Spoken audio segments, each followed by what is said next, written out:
Des tentacules dans la bouche, Aquaman mange des sushis et l'expulsion des Amazones. Bienvenue dans D'ici vu d'ailleurs, numéro 3.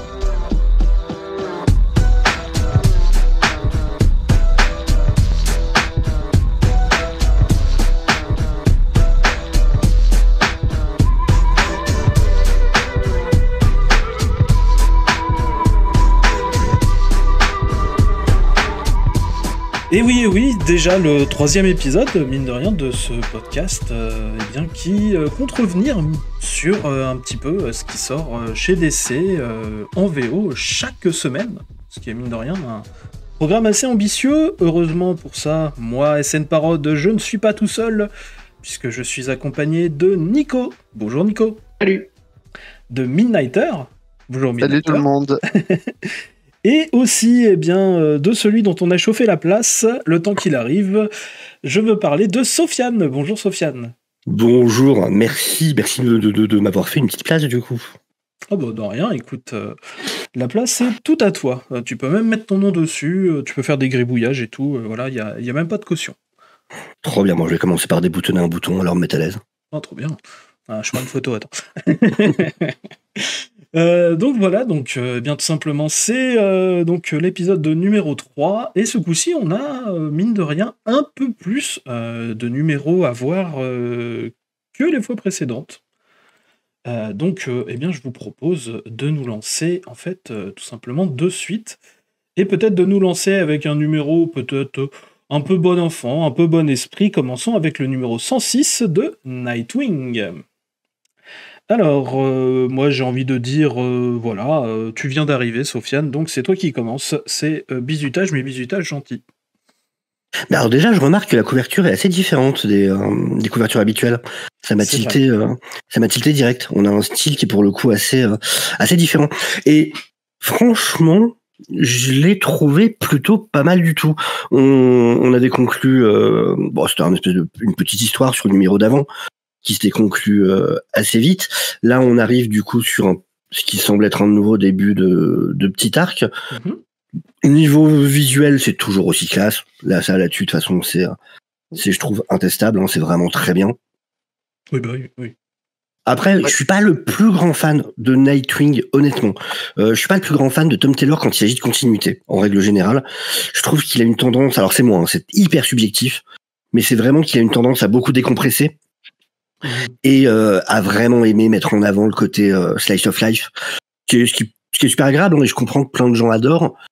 Voilà, je trouve que parfois c'est peut-être un peu trop décompressé à mon goût, mais là sur ce numéro, pour le coup, je trouve pas que ce soit le cas. Donc j'ai plutôt bien apprécié. Moi j'ai bien aimé aussi, il a réussi à accrocher les wagons peut-être avec certaines périodes moins appréciées du personnage.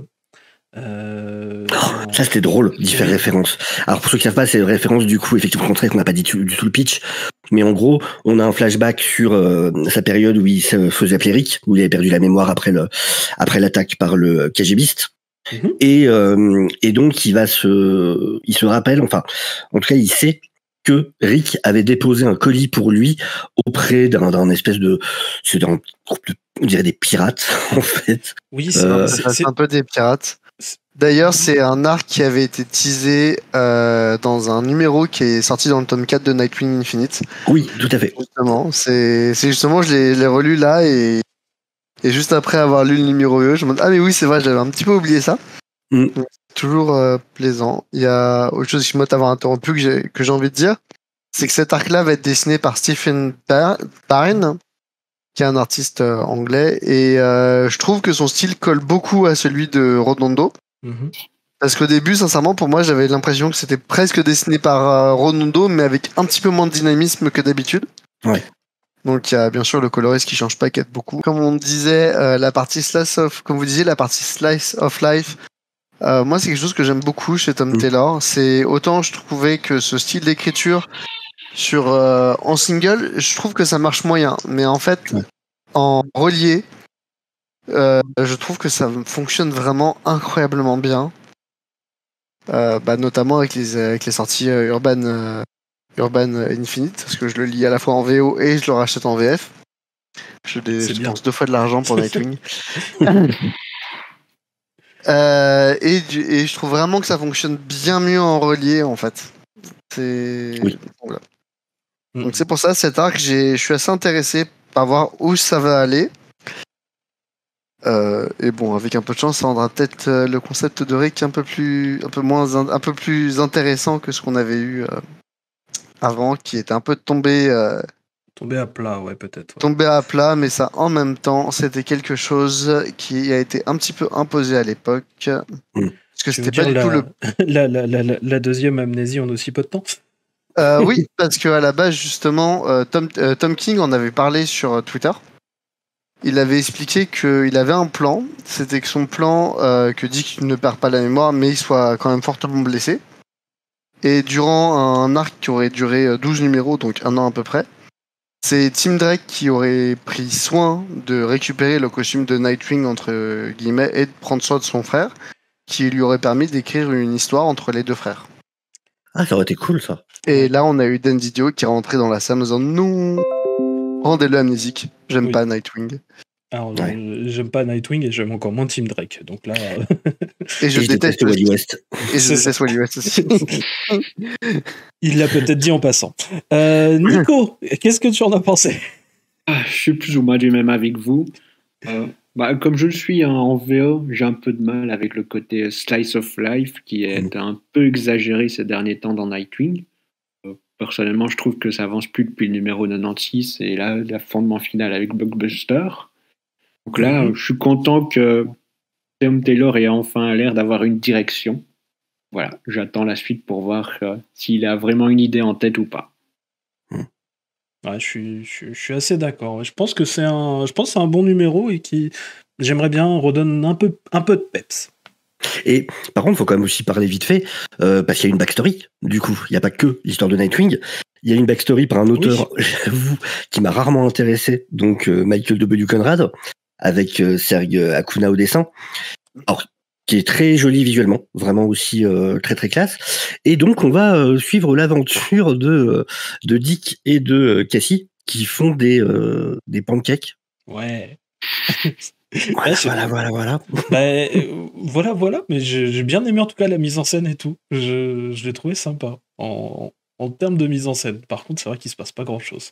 Voilà, je dois avouer que ça m'a pas plus attiré que ça, donc j'ai un peu zappé le backup. J'ai tendance un peu à zapper les backups. Les vilains, c'est un peu chelou quand même, l'histoire des 3 ours. Hein. Ouais, mais en fait, c'est les vilains qui font l'intérêt du truc, parce que c'est pas juste slice of life, en fait, c'est les vilains qui observent les gens avoir leur tranche de vie, et donc se demander, putain, c'est quand qu'on peut attaquer, en fait? Putain, mais il a combien de gonzesses? Tu vois, genre, je cite pratiquement, tu vois.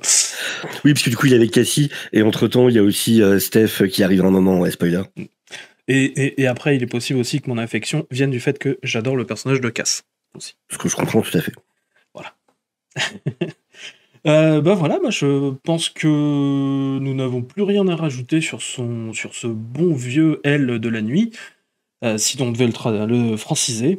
Donc je vous propose de passer à finalement le papa d'L de la nuit et le papa bis, c'est-à-dire celui qui lui a filé son prénom, avec Batman Superman World Finest numéro 19.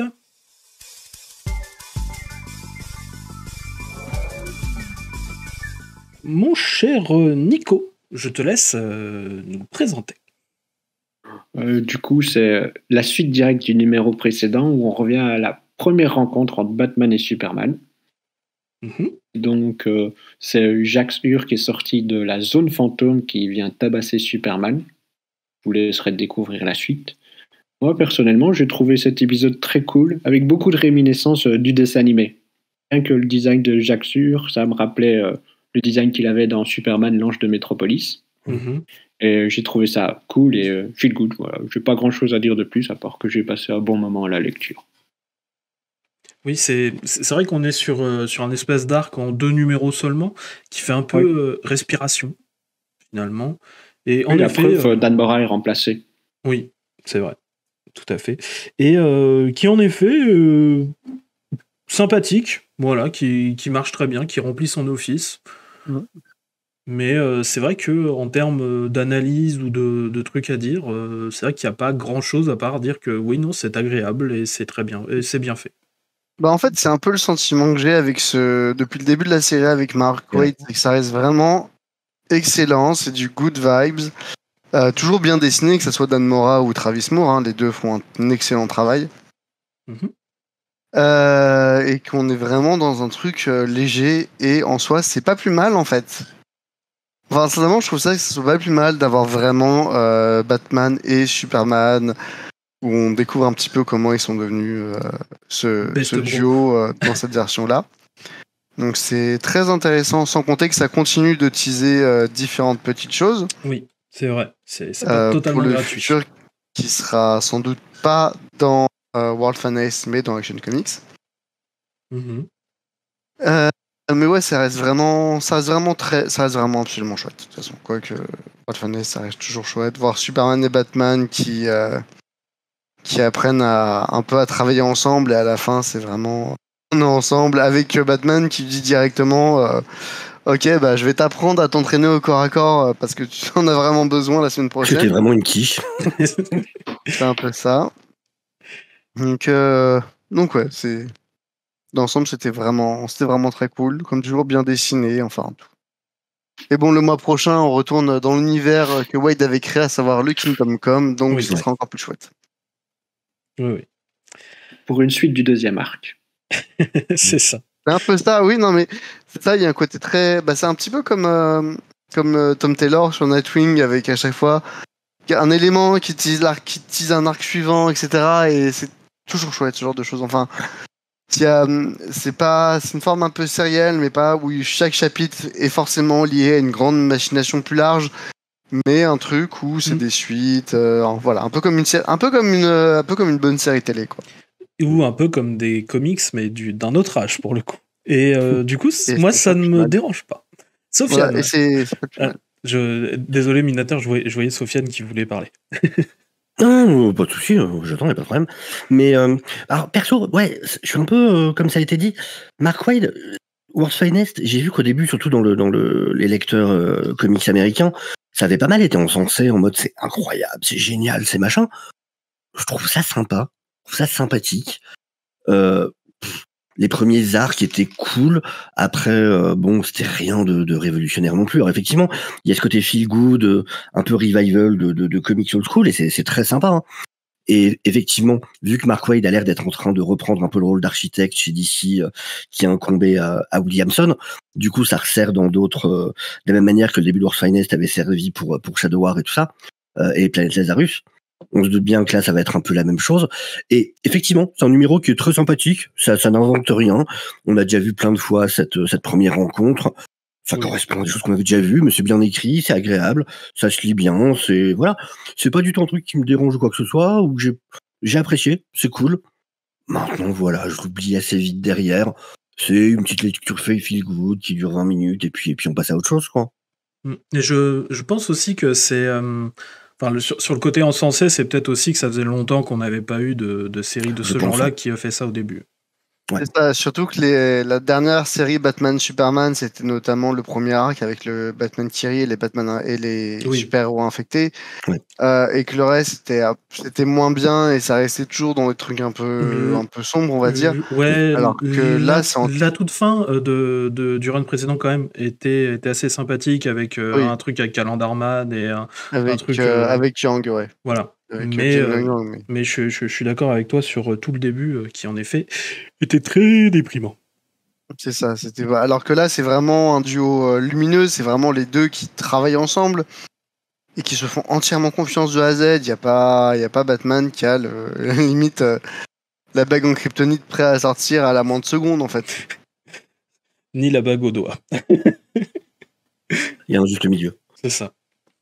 Mais Batman Superman, ça peut se shipper. Hein. Oh oui, ça a déjà été fait. De toute façon, on a la version Midnighter Apollo. Tout à fait.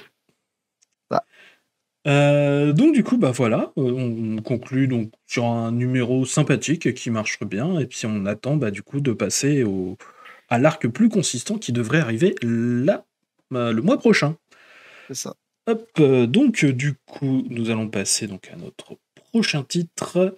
Et on va pas quitter tout de suite le lumineux, on va pas quitter non plus tout de suite le monsieur tout en bleu, puisqu'on va parler de Superman, le numéro 6 de la série de Williamson.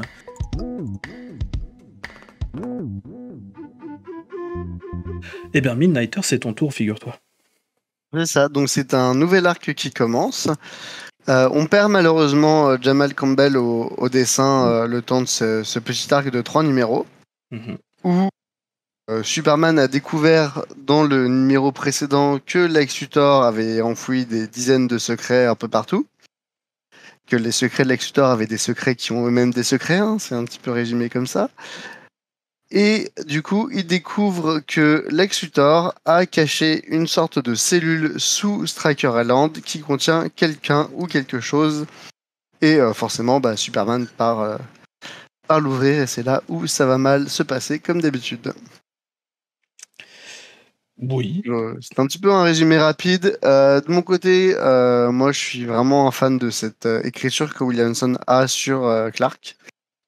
Je trouve vraiment ça chouette, je trouve vraiment ça bien mélangé avec Superman qui a un peu de mal à gérer Supercorp entre guillemets, avec aussi Lois Lane qui a aussi du mal à gérer avec le Daily Planet, parce que voilà, hein, c'est pas son taf à la base et ça la fatigue rapidement. Et globalement ça reste vraiment très bon. Mon seul bémol, ça serait les dessins. Parce que, une fois de plus, c'est pas Jamal Campbell. Ouais. Donc c'est un peu ça. Mais ça reste vraiment chouette et je reste curieux d'en savoir plus sur ce nouveau personnage qui se nomme The Chained ou encore l'Enchaîné. On pourrait traduire ça comme ça.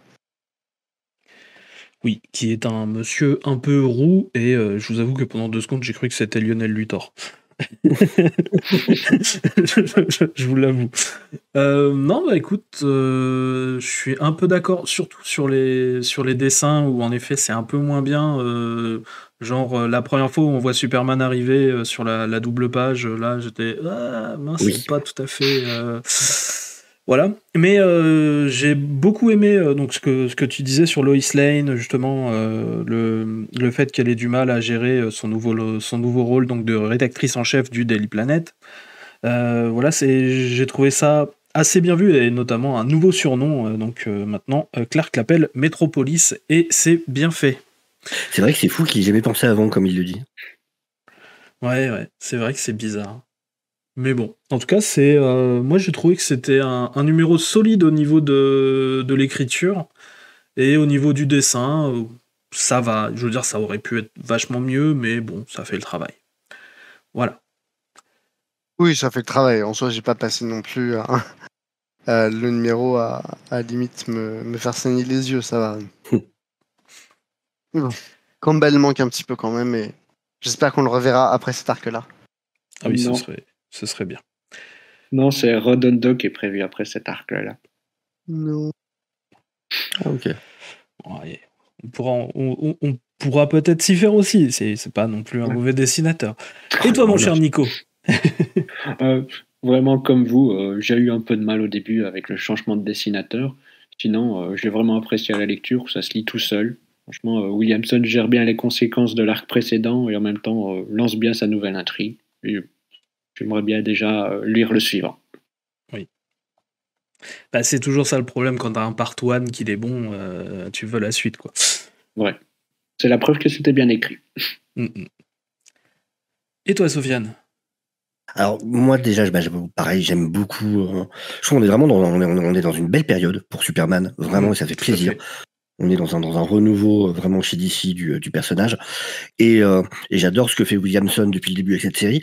Alors effectivement, c'est vrai que le truc, c'est que Jamal Campbell, il a un style tellement particulier, puis avec cette colorisation très très numérique, mais qui rend super bien, ça fait très bizarre au début. Et oui, cette double page qui arrive très vite, où t'as l'impression que Superman a mis une tonne de refill et d'eyeliner, qui effectivement fait bizarre, mais j'avoue qu'assez vite en fait, pour le coup, je l'ai trouvé très cool ce dessin. J'adore sa Loïs par exemple. Ah oui. Je trouve qu'elle est hyper bien dessinée. Elle est vraiment magnifique, sa Loïs. Et même son Clark, et tout. Enfin, vraiment, non, je me suis vite habitué. Et Jimmy aussi, qu'on n'a pas vu beaucoup, mais j'ai bien aimé. C'est vrai. On le voit très très peu, malheureusement. Et sur l'écriture, bah ouais, ça, on a les conséquences. Voilà, on a l'après du coup, Lex du coup qui se retrouve à l'hôpital, qui a été attaqué du coup en prison, avec Clark qui est Clark. Donc même quand c'est Lex Luthor qui est blessé, bah il ressent la culpabilité.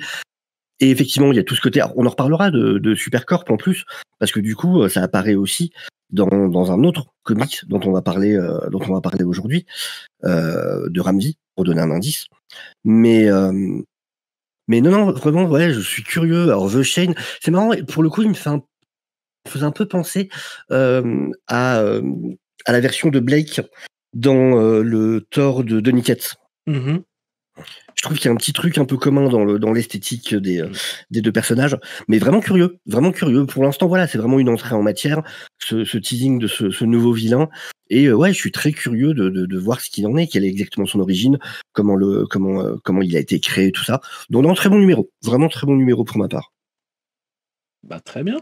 Et bien donc du coup, on va s'arrêter avec notre bonhomme tout en bleu, en tout cas pour le moment, puisque nous allons voir un titre d'équipe, un titre plus titanesque, avec le numéro 3 des Titans.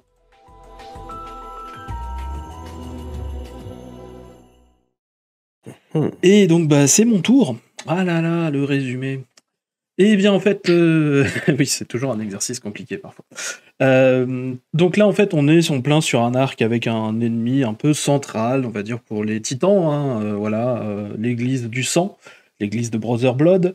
Sauf que, eh bien, on nous laisse sous-entendre depuis donc le premier numéro que bah il se serait peut-être un petit peu réformé, peut-être que cette église ne ferait plus de sacrifices humains pour récupérer le pouvoir du sang. Bon. Et surtout, il y a un ancien membre des Titans, Gar, Tempest, non pas Gar, Tempest, qui donc a rejoint les rangs de l'église, et qui est là, mais si, ils sont réformés et tout ça, bon.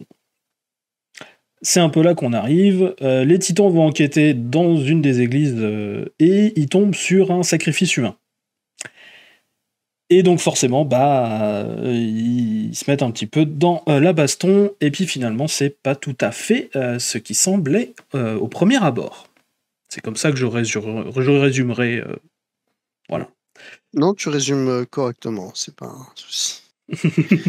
Même si moi, j'aurais plutôt tendance à dire « Oh non, les méchants sont pas des méchants », mais en fait, si. Oui, mais ça, après, c'est le cliffhanger.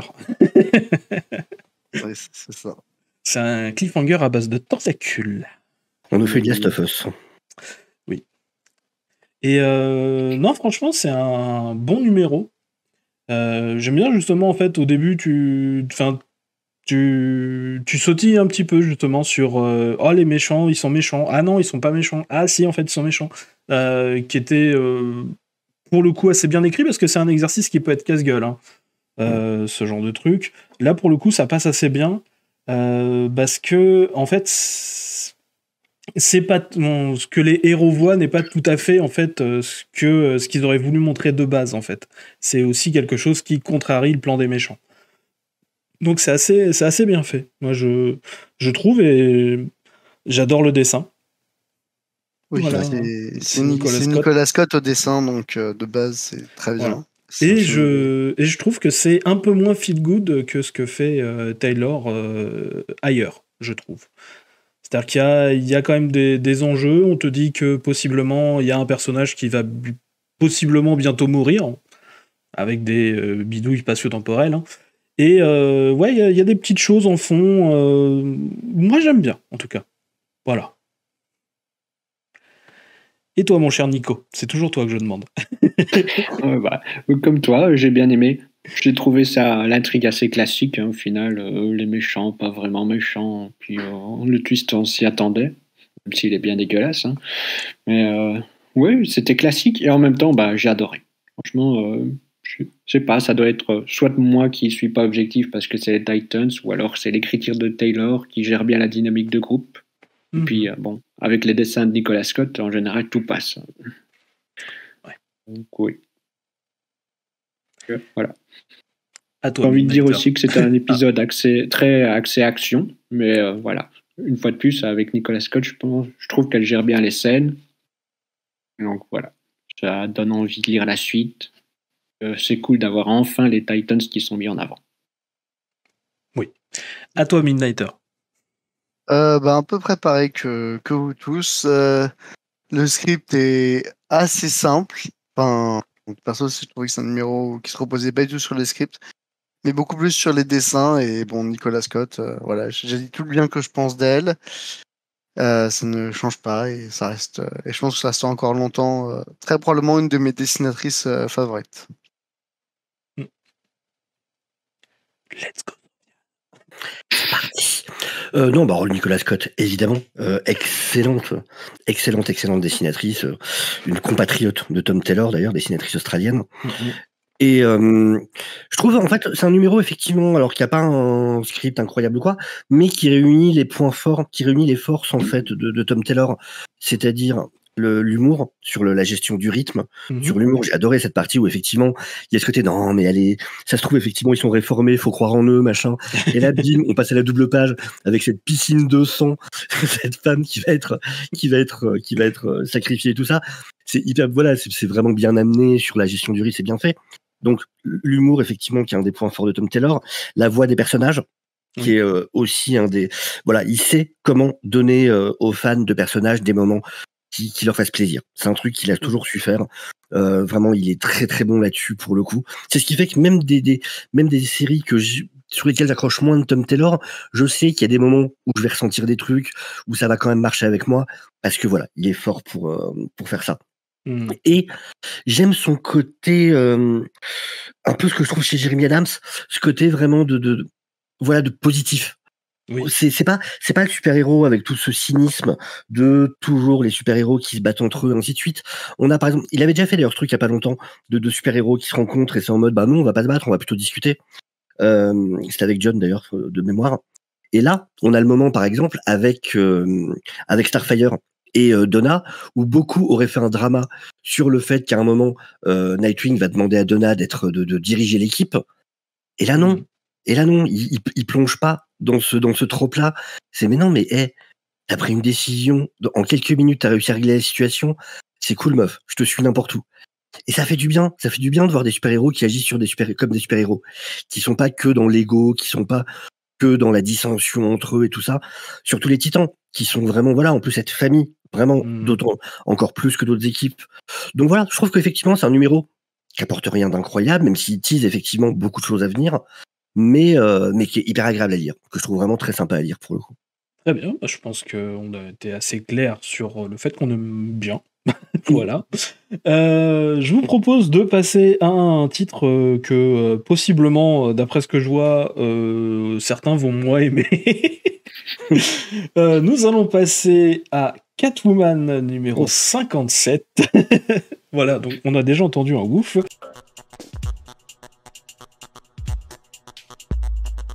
Et Nico, je vais te laisser faire le résumé. Je vais pas faire de résumé comme c'est en plein milieu de la Gotham Noire et donc pour cet épisode c'est Catwoman qui avance ses pions pour essayer d'un peu prendre l'avantage sur Batman.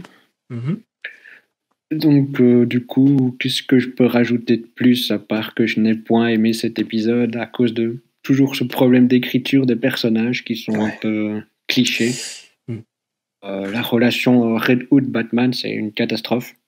Tout à fait. Genre, ils veulent se taper la gueule parce que Batman lui l'a fait tomber de sa moto. Enfin bref, c'est très gamin dans une cour de récré. Et aussi tout un truc sans genre mais attends, mais tu crois que j'ai pas de culture? Attends, j'ai lu Jane Austen. Oui, il y avait ça aussi. Oh la vache. Enfin voilà, tout ça pour dire que j'ai hâte que Gotham Noir soit fini. En fait, qu'on passe à un autre auteur de Batman aussi, ce serait bien. Et à un autre scénariste de Catwoman aussi. Je t'avoue que Catwoman, je lis juste parce que c'est un tie-in pour le moment à la Gotham Noire, mais j'ai arrêté de lire Catwoman depuis que Ramvi est parti. Tu n'as rien manqué. Ça peut se comprendre. C'est ce que j'ai cru comprendre. Moi, je suis un peu mi-figue mi-raisin, bien sûr. La façon d'écrire les personnages ne me plaît pas, bien sûr. Mais je sais pas, j'ai vu Scandale Savage, j'étais content. Je suis un homme simple. Si vous mettez des personnages qu'on n'a pas vus depuis longtemps, moi ça me fait plaisir. En plus là, je suis en train de relire les Secret Six en ce moment. Enfin bon, bref. Je sais pas, il y a des bonnes choses quand même, notamment là tout le truc autour de Turando et de l'opéra. Enfin, c'était pas trop mal écrit en fait. Ça, là-dessus, sur les références culturelles, ça va. Mais ouais, les voix des personnages, elles sont pas terribles. Donc j'arrive à apprécier des trucs, mais c'est pas ouf, quoi. Voilà. Je sais pas pour vous. Non, je suis un peu d'accord aussi. J'ai trouvé ça moins mauvais que les 2 numéros précédents, sans pour autant atteindre un niveau stratosphérique. En effet, c'est plus toute la relation un peu Batcat, parce qu'au final, ça reste une fois de plus les deux, qu'ils le veuillent ou non l'admettre, ils restent tous les deux amoureux. Hein. Catwoman l'admet encore une fois de plus Oui. dans ce numéro. Et prend sa défense aussi à un moment, puisque on lui demande se mettre à sa place. Si jamais. En gros, il dit qu'il aime bien vouloir en fait le meilleur et pas seulement se contenter de ce qu'il a. Et on lui demande si c'est aussi le cas en tant que petite amie. Et là, elle le défend. Elle dit non, il m'a toujours laissé être ce que je veux être. Oui. Donc, oui, ça a toujours quelque chose auquel entre les deux ont toujours eu cette compréhension, le besoin de l'un de l'autre en fait. Ce qui fait que la chose est autant compliquée entre les deux. Oui. À la rigueur, je trouve le plus intéressant, c'est de voir que derrière, on a Vandal Savage qui semble avoir son agenda. Hein, oui, que je comprends encore pas trop Vandal. Hein. Oui, c'est pour ça que pour moi, c'est sans doute plus lui, l'espèce de méchant final de cet event qui va potentiellement les réconcilier tous les deux et rendre à Batman et à Bruce son manoir chéri. Ouais. Donc voilà, non, mais voilà, je trouvais que ça restait sympathique sans pour autant vraiment voler très haut. En effet, il y a des problèmes avec la relation Bruce-Jason, mais une fois de plus, et on reste sur des dizaines d'histoires qui tournent toutes autour de ce même problème-là et qu'aucun auteur ne semble définitivement vouloir résoudre. Ou alors ils n'ont pas le droit. C'est aussi une possibilité. Faut voir ça, mais bon, s'ils ont réussi à résoudre les problèmes Batman, Jason dans Gotham Knights, je parle du jeu vidéo bien sûr, oui. On peut résoudre, je pense que ces problèmes-là pourraient être largement résolus pour moi dans les comics si les deux acceptaient au bout d'un moment de se poser tous les deux ensemble et de discuter 5 minutes. Ou s'il y en avait un qui mourait, parce que c'est le cas dans Gotham Knights. Alors non, parce que dans Gotham Knights, justement, la relation entre les deux va mieux avant que Batman meure, justement. Ouais. C'est vrai. En cherchant un peu dans le jeu, on réalise que la relation s'est améliorée avant. Mais bon, ce n'est pas là le débat.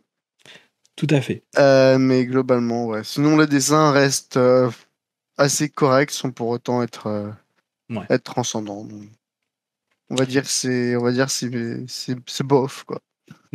C'est bof dans cet event. Ouais. Et moi, je propose à celui qui a fait ouf de parler parce qu'il s'est encore assez tu pour le moment. Ah, moi je trouve que c'est une catastrophe, vraiment une catastrophe cet event. D'ailleurs, c'est marrant hein, parce que c'est rare que ça arrive. Mais pareil, j'aime bien justement regarder un peu les avis généralement sur le Twitter américain. Et là, on est dans une de ces rares instances où tout le monde se tient la main en fait. Comme contre Spider-Man. Ouais, ou quand il y avait eu ce truc là, ce comics de Daniel. Ah putain, le truc avec Snowflake et tout ça là. D'un coup, c'était devenu vraiment l'amour entre tous les lecteurs de comics qui tous trouvaient ça nul. Et là. Non, enfin, c'est vraiment pas bon, quoi. Alors, effectivement, c'est Tiny Howard. Je pense pas avoir lu quelque chose que j'ai déjà apprécié de Tiny Howard de toute façon. Et puis, il y a rien qui va, en fait. Il y a vraiment rien qui va. Vous l'avez très bien dit, hein, mais la caractérisation est catastrophique. Alors, pour Batman, on justifie un peu ça, effectivement, avec toute cette histoire qui a été installée par Zdarsky de The Runner. Donc le problème psychologique de Batman, mais même, effectivement, Jason, ça fait aucun sens. Selina, ça fait aucun sens. Tim, la bande, enfin vraiment, je comprends pas. Ils sont un peu en retrait, tout ceux-là. Non, mais il faut qu'on dise qu'il y a un gaz qui rend tout le monde fou dans la ville, c'est la seule solution, quoi. Ça marche pas sinon, enfin c'est pas possible. Puis pareil, Nightwing qui vient voir Céline à un moment, qui lui rappelle des vieux souvenirs, on a l'impression qu'il était tout enfant quand... Enfin, c'est trop bizarre. C'est vrai que c'était écrit comme si c'était vraiment... Ouais, tu vois. Après, faut pas oublier faut pas oublier que Batman et Catwoman, techniquement, se connaissent depuis le début de la carrière de Batman. Hein. Ouais, mais ça marche pas trop. Quel que soit le point où on se réfère, que ça soit le début dans les comics ou en se basant sur le début sur année 1 de Miller. Ouais, mais ça, bien sûr. Mais le problème, c'est que là, vu comme ça, avec des personnages qui ont ces physiques-là et tout ça le fait pas. C'est ok, je suis d'accord sur la logique, mais sauf que ça fait chelou quand tu le présentes. Il y a des choses qu'il faut, justement, on sait le problème d'une continuité dans le monde des comics. Autant pas mettre ça devant la gueule des gens, en fait. Autant essayer de le faire oublier. Après, il y a toujours le truc actuel de tous les personnages se souviennent de tout ce qu'ils ont été à tous les moments de leur vie, en fait. Oui. C'est un petit peu la carotte. Le dessin est plutôt cool, mais par contre, il y a des moments où les proportions sont assez cheloues. Il y a une case qui m'a choqué, où il y a Jason à côté de Selina. Oui, Jason, grand baraque, etc. Et Selina à côté, toute petite et menue. Oui, c'est une allumette, quoi. Genre vraiment, il cure les dents avec. Hein. C'est très étrange en termes de proportions. Mais les dessins sont bien.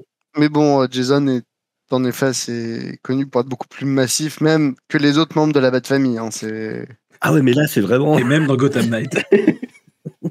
On y revient. Là, il peut cacher 12 Catwoman derrière lui. Hein. Mais non. Mais bon, après, voilà, c'est un event vraiment, moi, pour l'instant, qui me séduit, mais alors, pas du tout. Déjà que je trouve que le run de Zdarsky était en descente depuis un moment, mais alors là, vraiment, je pense que ça risque d'en faire lâcher pas mal sur ce run, pour le coup. Ça risque d'être une porte de sortie. C'est possible, ouais. Donc, eh bien, on va passer d'une porte de sortie à une possible porte d'entrée, avec un numéro 1. Avec un numéro 1, en tout cas. Avec Wonder Woman, donc numéro 1.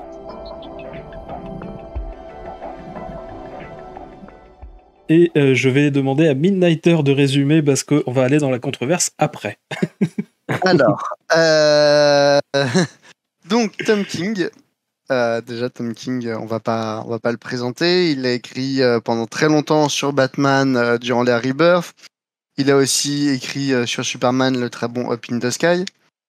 Personnellement, je suis très preneur des récits de Tom King. Donc, pour aussi à peu près où mon avis se place, hein, une fois de plus, on va pas parler de façon objective. Ici, on va parler avec le cœur. Hein, ici, on parle pas avec le cœur. Bon, bah, c'est pas très bien. Et du coup, pour résumer, il se passe un incident dans un bar où une Amazone se retrouve à l'accuser d'avoir tué 19 hommes et de s'être barrée.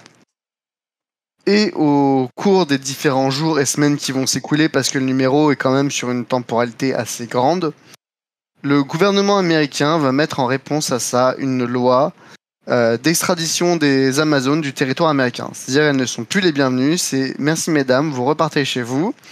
Et si vous voulez pas repartir, on vous chasse par la force, on a des armes qui peuvent percer votre métal et on vous renvoie. Et si vous avez adopté des enfants ou autres, on les emmène dans des camps. Yeah. Jusqu'à ce qu'on arrive, voilà, donc pas un truc très jojo. Jusqu'à ce que les militaires arrivent au bout de quelques semaines à Diana. Et bon, forcément, quand tu passes d'une Amazone classique qui est une très bonne combattante à Diana, forcément le niveau est beaucoup plus élevé et ça se passe beaucoup moins bien pour l'armée. Et voilà, c'était un résumé rapide. Je vais commencer par donner mon avis. Et après, je vous laisserai débattre parce que voilà, j'ai beaucoup aimé ce numéro, perso. Ça pose très bien les bases, ça pose très bien le statu quo que Tom King a envie de poser pour Diana. Aussi bien pour elle en termes de caractérisation que de l'univers. En termes de caractérisation, surtout, ce qui j'ai vraiment trouvé très bon, c'est le fait que Tom King, il en avait déjà parlé en interview, que pour lui, c'était vraiment Diana ne doit pas avoir d'épée. Et en effet, on a la scène où où Nubia récupère l'épée de Diana, avec l'explication comme quoi Diana ne veut pas être tentée justement de s'en servir, pour bien sûr tuer. Ce à quoi je trouve ça très bien, parce que je pense que le dernier run de Wonder Woman que j'ai véritablement apprécié, c'était le passage de Ruka dans Rebirth, et une fois plus, j'ai pas le souvenir que Diana se soit vraiment servi de son épée dans ce run-là.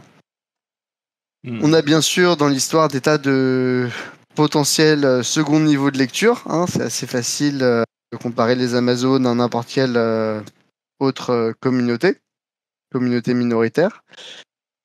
Surtout avec un contexte d'expulsion de... voilà, il n'y a pas tellement besoin de tracer, d'expliquer. Au niveau des dessins, j'ai vraiment adoré Sampere. Pour moi, sa Diana est magnifique. Absolument sublime. Enfin, tout comme les autres personnages, et en termes de détails, une mise en page. Sans bien sûr oublier de parler des couleurs qui sont aussi très bonnes et d'un cliffhanger qui, moi, m'a vraiment accroché, m'a donné envie de lire la suite sur ce potentiel nouveau vilain.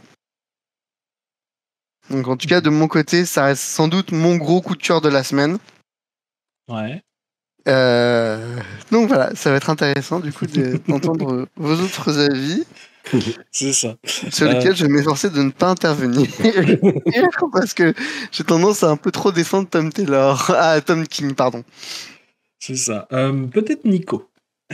Oui, j'ai un avis un peu plus nuancé que Midnighter ou Deviant qui va suivre juste après. Moi, j'ai bien aimé dans l'ensemble. En fait, je trouvais que c'était très ancré dans l'air du temps. Comme l'a dit Midnighter, il y a ce côté parallèle avec les minorités ethniques, du coup. Ça rappelle évidemment les expulsions qui ont lieu assez souvent aux États-Unis. Il y a aussi le côté où ce sont les femmes qui sont expulsées. Il y a aussi le côté, le fait que ce soit des hommes qui sont morts, et du coup, ça touche à la pauvre masculinité en danger. Enfin, on sent qu'il y a un peu ce côté-là dans le discours de Tom King. Moi, ce qui m'a posé problème, c'est la double narration. C'est que Tom King, il faut qu'il raconte. On a un narrateur qui raconte tout. Et par moments, c'est un peu chiant, comme quand Wonder Woman entre en action. On a la double narration, donc du coup, on a la narrateur qui nous dit à quel point elle est géniale, blablabla. Bla bla. Le problème, c'est qu'on le voit déjà dans les dessins qu'elle est géniale, donc il n'y en a pas besoin de me le redire. Donc voilà, j'ai trouvé ça un peu lourd. Je trouve que King aurait dû laisser un peu plus exprimer le dessin de Sampere, il n'y avait pas besoin d'en rajouter. Ouais. Sinon, à part ça, c'était bien. Et ça, c'est vraiment un bon point de départ pour qui veut se lancer dans Wonder Woman. Ouais, je suis assez d'accord. Le narrateur aussi m'a semblé un peu lourd. Même il dit des phrases avec lesquelles je suis pas d'accord, genre en gros il y a que Wonder Woman qui peut leur faire du mal et ils disent qu'ils peuvent se faire Superman. J'y crois assez peu aussi. J'ai bien aimé, les dessins sont très très bons. Pour le coup c'est de la mise en place, on va dire, assez rapide, donc que ça essaye d'aller assez vite, pourquoi pas. Bon, il y a un personnage qui s'appelle Sarge Steel, qu'on retrouve, que je voyais jusque-là assez peu là-dedans, mais bon, pourquoi pas. Surtout qu'en plus, c'est pas comme si c'était un personnage qui avait déjà été soumis à du contrôle mental ou on a changé son identité, donc il y a toujours cette porte à un moment. Voilà. J'ai trouvé ça très étrange par contre que dans le récit on essaye de faire référence peut-être au pire crossover Wonder Woman qui ait jamais existé, qui s'appelle Amazon Attack, que j'aime pas du tout. Mais bon, bref.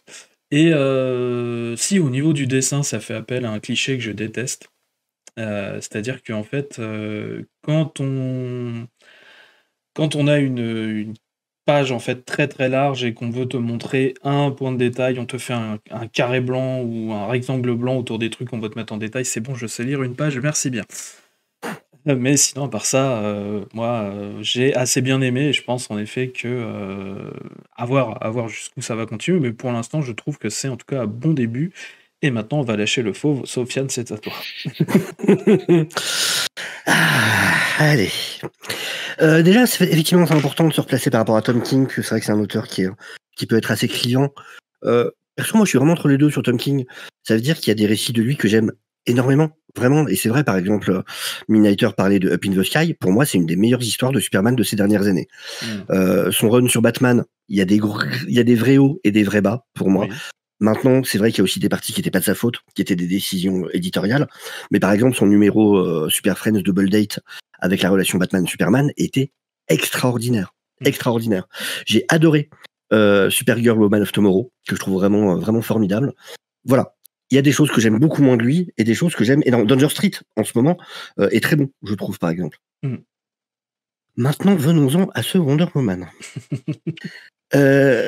Déjà, j'avais trouvé catastrophique l'histoire dans le numéro 800 sur Trinity, où pour moi, c'est une des pires introductions de nouveaux personnages, où t'as juste envie de la gifler tout au long de l'issue, en fait. Tellement elle est désagréable, insupportable, et de toutes les manières possibles et imaginables. S'il y a un cours sur comment ne pas écrire un personnage, en fait, il a tout fait pour Trinity, vraiment tout. Et là, c'est vraiment tout ce qui me faisait peur. Ça tombe bien parce qu'on la voit pas dans ce numéro. Non, d'ailleurs. Alors, je crois que c'est en backstory qu'elle apparaîtra et j'imagine que ça viendra plus tard.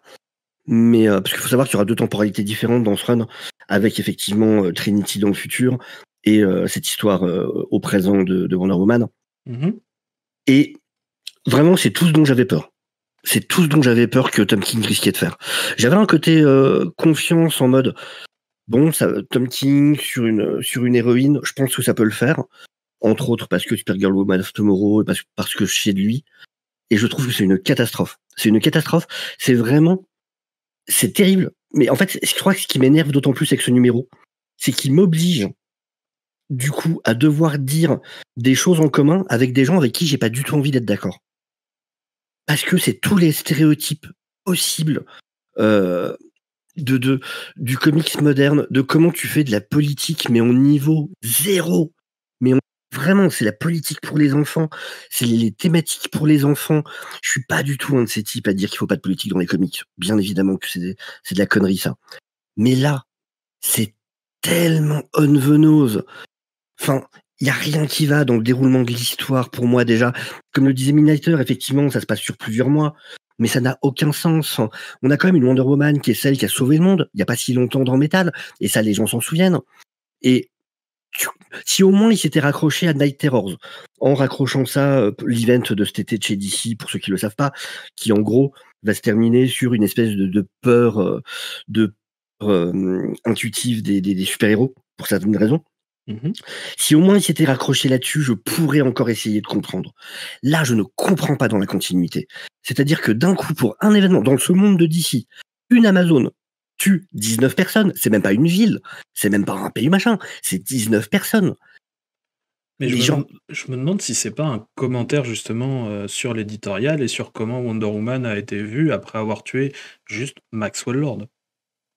Ouais, enfin, sauf que le problème, c'est que moi je lis cette histoire, je suis dans la continuité d'ici, et voilà. Ça fonctionne pas. C'est possible, hein, t'as peut-être tout à fait raison. Sauf que ça fonctionne pas. D'une, parce que c'est le monde de DC, et du coup des catastrophes, il y en a des bien plus grosses tous les jours. Donc que du jour au lendemain, plus ce que je crois, au niveau dessin, génial, ça c'est vrai, je suis d'accord. Par contre, depuis quand les Amazones ont la même tenue que Wonder Woman ? Parce qu'il y en a un paquet, hein. La femme qui essaie de défendre sa famille, qui a quasiment exactement la même tenue que Wonder Woman, celle du début qui fait les meurtres aussi, on en voit d'autres après. Alors, moi, de mémoire, elle a toujours eu une tenue hyper spécifique dans les Amazones. Là, on me dit non, en fait, toutes les Amazones vont au même magasin. Ok, une sorte de Jennifer Amazon qui vend les mêmes tenues. Sans oublier le fait que j'apprends qu'il y a 300 Themysciriennes aux USA. Il y avait une ambassade en fait. Il y avait une ambassade, d'accord. Mais là, c'est 300 Themysciriennes à travers les USA, quoi. Ce qui enlève tout le côté. Enfin, justement, Diana, son côté rebelle, c'est celle qui est sortie justement du monde des Amazones. Alors, il y a une ambassade, qu'il y en ait quelques-unes, je veux bien, mais qu'il y en ait autant, ça me paraît quand même bizarre. Et vas-y, t'allais dire ? Bah, en fait, t'avais vraiment ce côté-là qui était mis dans le premier run en fait de Greg Rucka, où en fait non justement t'avais vraiment de l'implantation quoi, vraiment. Après, c'est vrai que bon bah entre temps il y a eu plein de choses et on l'a peut-être un peu oublié, mais à un moment c'était le cas. Parce que je me rappelle, il y a pas longtemps, Nubia qui a fait sa visite aux USA, voilà, c'était un événement quoi. C'est un truc mais une Amazon qui vient. Après, Nubia n'a pas ça vient de ce truc de continuité chelou. Oui. Nubia a visité les États-Unis en tant que reine des Amazones. C'est pas. Bien sûr. Ce que je veux dire, c'est que c'est un événement de voir une Amazone. Alors, la reine des Amazones, mais déjà voir une Amazone, c'est un événement. Et le truc, c'est que je ne comprends pas le déroulement des événements. C'est-à-dire, à cause de ces 19 morts, on décide d'interdire toutes les Themysciran, tout ça. Elle fait quoi, Diana, pendant tout ce temps? Parce que du coup, on la voit apparaître qu'à la fin. On la voit vite fait apparaître au début, mais bon, en silhouette, on sait pas forcément que c'est elle. Elle apparaît qu'au début. Elle a fait quoi, Diana, pendant tous ces mois, en fait? Ça, c'est vrai, ça, qu'on sait pas. Ça. Et la Justice League, leur pote Amazon, machin, ils voient qu'il y a tout ça qui se passe pour les Amazones, et ils ont rien fait, Superman, Batman, ouais, Flash, mais ça, après, ça, c'est la jurisprudence mutant. Voilà, quoi. Le nombre de fois où les mutants se la font mettre dans l'œuf et que tu te dis, ah bah, personne n'a jamais levé la main chez Marvel, enfin... Moi, je veux bien laisser la jurisprudence mutante de temps en temps à DC, quoi. Bah ouais, mais le problème, c'est que dans l'univers de DC, ça marche moins bien, quoi. Ouais. Surtout qu'en plus, en ce moment, ils n'ont pas la Justice League, donc ils n'ont même pas cette excuse-là, quoi. Il y a les Titans qui gèrent la plupart des choses. Mais, et vraiment, sur l'écriture, enfin, j'ai vraiment l'impression à chaque fois d'avoir un Tom King qui s'excuse, en fait. C'est Tom King qui veut montrer que la CIA, c'est le passé. Il sait qu'il y a une partie du lectorat américain qui l'aime pas à cause de ça. Et vraiment, à chaque fois, c'est une lettre d'excuse. J'ai l'impression que ça fait partie de ces comics qui, pour moi, sont une punition au tableau, où il répète « je suis de votre côté. Je suis avec vous. Je suis avec vous. » Et chaque page, je vais mettre un truc pour montrer que vous avez vu, ok, je suis un homme blanc, quarantenaire, machin, mais vous avez vu, j'ai dit qu'effectivement, Enfin, et c'est des thèmes qui sont intéressants et qui sont importants et tout ça, évidemment, bien sûr. Et d'autant plus dans un comic Wonder Woman, bien évidemment. Mais c'est tellement fait avec les pieds, quoi. Mais après, sur le manque de subtilité, c'est quelque chose dont je me dis vraiment avec le temps et sur tous les titres, sur partout, même en dehors des comics, sur la culture en général. En fait, il y a eu tellement de tentatives de faire des trucs subtils qui sont détournés en fait de leur premier rôle en fait. De satire, de caricature, qu'en fait, moi, je comprends actuellement que les auteurs, ils veulent faire du on the nose.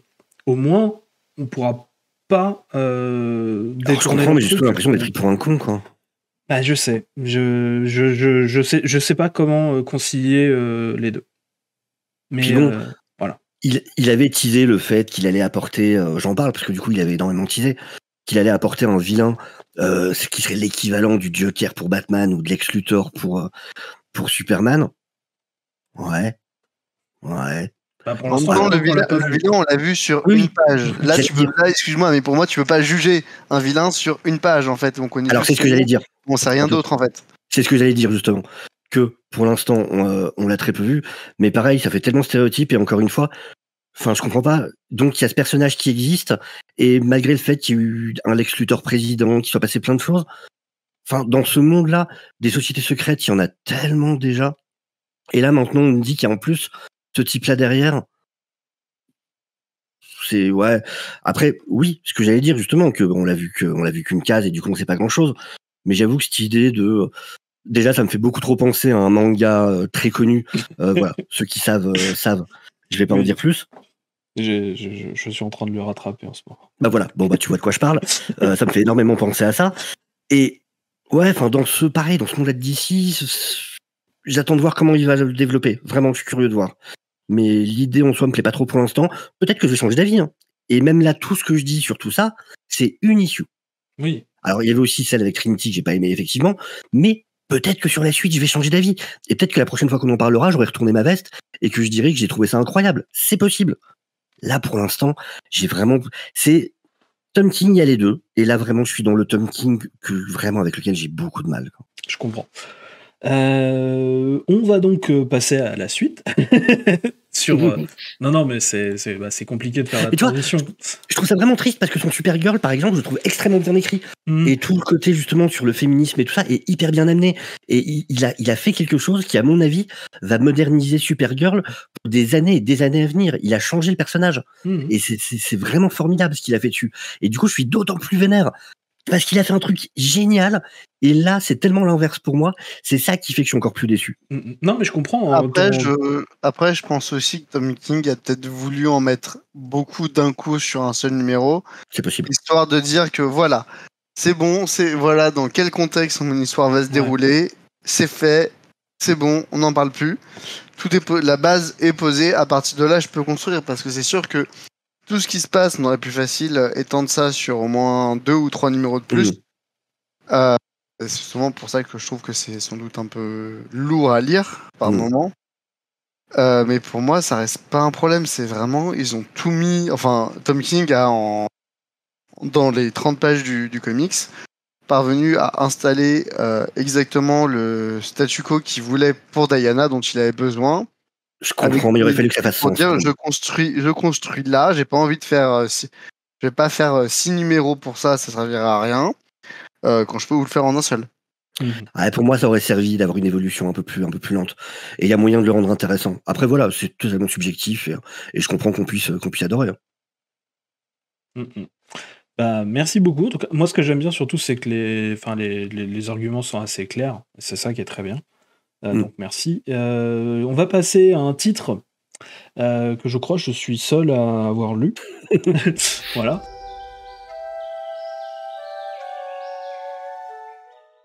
Parce qu'en plus, clairement, je suis le plus grand connaisseur de l'œuvre de Sean Murphy, Batman White Knight.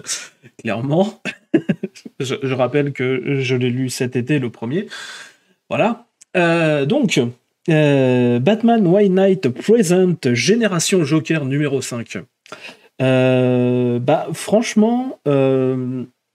je trouve toujours que White Knight, c'est un truc qui est devenu un peu tentaculaire et qui sans doute est resté... ça fait peut-être un peu trop longtemps qu'il est là, on va dire. C'est-à-dire que là, on commence même à avoir d'autres auteurs que Sean Murphy qui commencent à écrire. Là, c'est... voilà. C'est-à-dire que Sean Murphy n'a juste fourni que l'histoire de base, c'est pas lui qui fait les scripts, quoi. Donc en gros, ça veut dire j'ai proposé 2-3 idées sur un coin de table et voilà. Je traduis, je connais un petit peu comment ça fonctionne. C'est Katana Collins et Clayton McCormack en fait, donc qui scénarisent. Et là, donc sa femme, Katana. Tout à fait. Et ça nous présente en fait tout simplement les enfants que le Joker a eu avec Harley Quinn. Enfin, Jack Napier a eu avec Harley Quinn. En gros, là, dans ce numéro, ils viennent de se faire capturer donc, par la deuxième Harley pour en gros utiliser l'hologramme de Jack Napier, parce qu'il y a un hologramme de Jack Napier, pour pouvoir ressusciter l'amour qu'elle a rencontré donc, à l'asile d'Arkham, à savoir Poison Ivy. S'appelle donc Poison Ivy, donc au moins dans cet univers-là, on retrouve aussi le côté Harley et Ivy, qui est montré, et en gros, voilà. Alors déjà, la preview est totalement mensongère parce que la preview te met tout le truc sur Harley Quinn se fait capturer par le FBI, elle doit aller sauver ses enfants, donc qui s'appellent Brice et Jackie. Oui, donc il y en a un qui s'appelle Brice. Hein. Je vous rappelle la relation compliquée du Joker avec Bruce. Moi, ils n'ont pas appelé un Michel. Hein. Oui. Et donc, ils font vraiment toute la pub là-dessus. Enfin bon, bref, non, c'est 4 pages. Parce qu'en fait, le gros du numéro, c'est donc Marianne, donc la deuxième Harley Quinn, en fait, qui discute avec les enfants et Poison Ivy. Et on découvre que Jack Napier, aussi, il a été méchant quand il était dans le truc de Joker de base. C'est-à-dire qu'il a peut-être fait des expériences sur des choses dont on a entendu parler, des corps qui disparaissaient à l'asile d'Arkham, et peut-être qu'il a fait des expériences un peu cheloues, et peut-être même sur un personnage important du mythos de Batman. Je ne dirais pas qui c'est. Je trouve que ça reste bien écrit, mais je commence à m'y perdre dans tous ces trucs. Surtout qu'à côté, t'as aussi White Knight Beyond aussi. Voilà, ça commence à devenir très tentaculaire pour un récit qui certes est cool, mais je comprends pas. Je comprends vraiment pas pourquoi on en fait autant sur celui-ci en particulier, en fait. Voilà. Après, bon, c'est pas une écriture horrible, ça marche, mais à force de rajouter des couches et des couches, en fait, tu perds le côté peut-être intéressant d'un Elseworld, d'un récit alternatif, donc qui est l'accessibilité. Et là, l'accessibilité en moins, ça commence à devenir un peu chiant. Surtout quand, à un moment, t'as Harley Quinn qui embrasse Bruce Wayne sur la bouche. Voilà. Voilà. Donc, je le conseille qu'à moitié. Voilà. Je sais pas si ça vous intéresse de continuer un petit peu la saga White Knight, mais... Moi, oui, j'aime beaucoup Sean Gordon Murphy, en plus. Après, lui, après, je suis plutôt curieux là de son Zoro qu'il prépare, pour le coup. Ouais. Mais sûr. bon, voilà. Après, c'est un univers, effectivement, qui fonctionne très bien, le Murphyverse, qui, du coup, lui donne une liberté, parce que voilà, il travaille vraiment de son côté. Clairement, c'est lui qui engueule les mecs de DC régulièrement, pour certaines raisons. C'est très drôle quand on l'écoute en interview, d'ailleurs, parler de comment ça se passe dans les coulisses.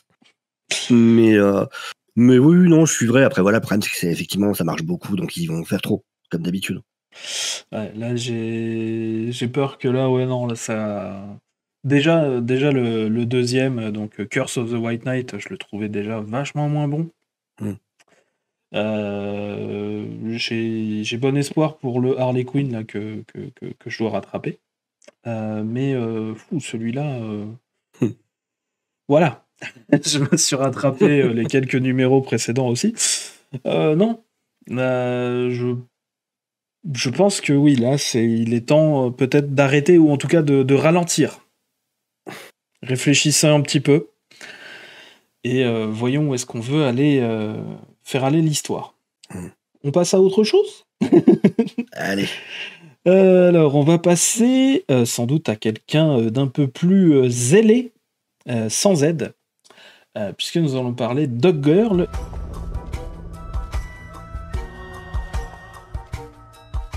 Midnighter. Il s'est endormi. Ah mince. Je savais qu'il fallait pas dire du mal de John Murphy. Ou alors il est parti à cause de ce que j'ai dit sur Tom King, c'est possible aussi. Non, il était encore là à ce moment-là, c'est moi qui... Non, en fait, excusez-moi, c'est juste que forcément, si j'oublie de me démute, ça va être compliqué. Non, donc du coup, c'est le 3e numéro de la mini-série sur 6. Oui. On garde le schéma assez classique des 2 numéros précédents, à savoir la grande méchante qui manipule une personne avec qui elle a fait un pacte il y a des années. Pour obtenir ce qu'elle veut, sauf que là, cette personne en question, c'est une personne qui est dans la cour des hiboux, donc forcément, on retrouve notre petite cour plus ou moins aimée.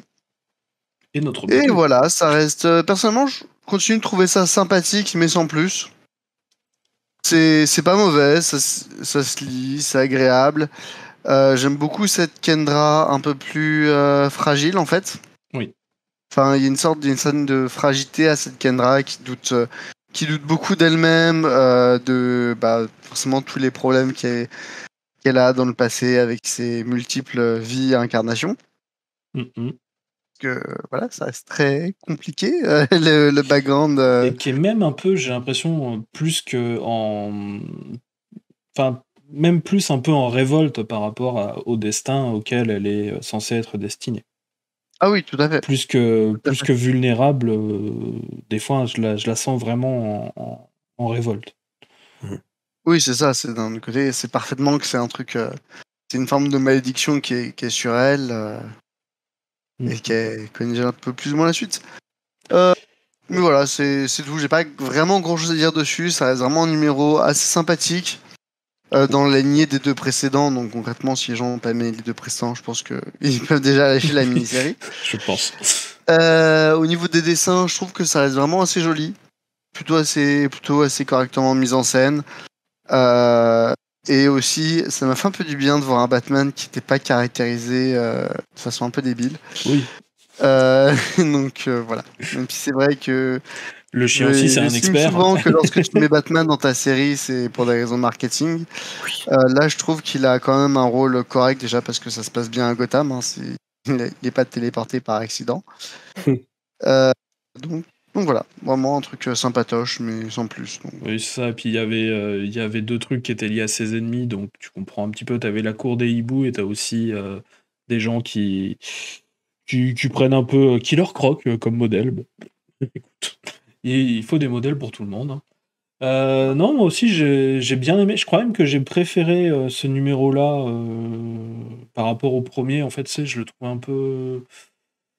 Ça, j'étais pas hyper fan en fait au premier numéro. Je trouvais le deuxième meilleur. Je trouve le troisième encore un peu mieux. Non, c'est plutôt pas mal. Donc t'as toujours Girl donc qui se balade avec Galaxy, donc quelqu'un avec qui elle se balade en ce moment. Je vais pas en dire plus. Et non, il y a ça a réussi même à avoir quelques touches d'humour, en fait, justement, via le personnage de Galaxy. T'as une rencontre entre Ace, le bas de chien, et le chien Et qui. le chien de Galaxy, Ouais, oui, c'est très drôle. le chien de Galaxy qui s'appelle Argus. Voilà. Euh, et donc, oui, t'as O'Girl qui dit non, mais t'en fais pas, si je les amène dans la Batcave, c'est parce que c'est des experts. Le chien aussi, c'est un expert. Enfin, bon, bref, j'ai assez bien aimé. Je trouve que la série s'améliore en fait. Justement que l'humour est peut-être un peu mieux dosé aussi. En fait, tu sens l'humour et le drama en même temps parce que par exemple à un moment, Kendra, donc Girl, va vraiment se mettre en colère contre un ennemi de la cour des hiboux qui se trouve avoir des ailes pour le coup parce que la cour des hiboux essaye des nouvelles choses. Et donc du coup en fait tout ce qu'elle balance à la gueule en fait de cet ennemi pendant qu'elle combat en fait c'est tout ce qu'elle voudrait dire à Hawkman en fait et enfin bref il y a pas mal de bonnes choses quand même, voilà. Après ça reste pas la meilleure série du monde mais c'est une série efficace je trouve, voilà. Je pense que je n'ai pas plus à dire. Non, il n'y a pas besoin d'en rajouter plus, il n'est pas à se forcer. Non, voilà, c'est compétent. Et je pense qu'on va passer à quelque chose qui est peut-être plus que compétent. Juste avant, pour savoir. Vas-y. Parce que du coup, j'avais feuilleté la première issue et j'avais vu effectivement ce personnage de Galaxy et je trouvais que c'était un design qui faisait très. Vraiment, j'avais l'impression que ça sortait d'un comics young adult. Et je me demandais si vraiment c'était un peu le ton du comics ou si c'était un décalage fait exprès ou. Alors, en effet, le personnage de Galaxy est d'abord apparu dans le roman graphique Galaxy de Prettiest Star, qui est sorti l'année dernière, mais là, en fait, c'est vraiment. En plus, c'est l'autrice du comic, du roman. Ouais, c'est Jadisia, je crois, qui du coup écrit aussi cette série-là, et elle en profite pour ajouter son personnage dans le DC ou quoi. C'est ça, personnage qui, donc du coup, c'est vrai, amène un petit côté un peu plus humour, mais qui en fait, je trouve, se gère mieux en fait au fil du temps. En effet, je trouvais que dans le premier numéro, c'était un peu trop, tu vois, un peu trop. Là, je trouve qu'en fait, ça commence vraiment, en fait, t'as une relation en fait qui se crée avec Hawkgirl où elles sont beaucoup plus ouvertes et enfin, ça marche mieux, je trouve. Merci. Pas de souci, c'est fait pour ça. Et donc du coup, je pense qu'on va passer à quelque chose sur lequel on est un peu tous d'accord que c'est très très très très bien, puisqu'on va passer à Green Lantern War Journal.